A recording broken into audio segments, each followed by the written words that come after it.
মজার এই খাবারটি হচ্ছে ডেউয়া মাখা। গরমের দিনের একটি মজার ফল হচ্ছে ডেউয়া, খেতে সুস্বাদু। তবে এভাবে এটা মেখে ভর্তা বানিয়ে খেতে আরও মজা। চলুন তাহলে দেখে নেই কীভাবে বানিয়েছি। গাছ পাকা ডেউয়া নিয়েছি, ডেউয়ার উপরের পাতলা খোসা ফেলে দিয়েছি।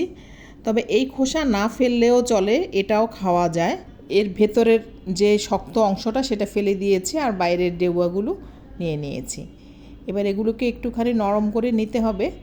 তারপর দিয়ে দিলাম আধা চা চামচ মরিচের গুঁড়ো, আধা চা চামচ চিলি ফ্লেক্স, পরিমাণ মতো লবণ, আধা চা চামচ বিট লবণ, 1 চা চামচ চিনি, কিছু ধনে পাতার কুচি, একটা লেবুর পাতা কুচি করে নিয়েছি সেটাও দিয়ে দিচ্ছি, 1 টুকরো লেবুর রস দিয়ে দিচ্ছি, 1 টেবিল চামচের মতো দিয়ে দিচ্ছি সরিষার তেল। তারপর সব কিছুকে ভালো করে একবার চটকে মেখে নিচ্ছি।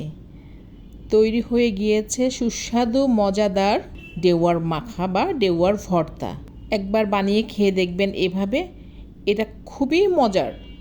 সিজনাল ফলগুলো বিভিন্নভাবে খাওয়া যায়, টক ফলগুলো এভাবে মেখে খেতে বেশ লাগে। ধন্যবাদ। আসসালামু আলাইকুম।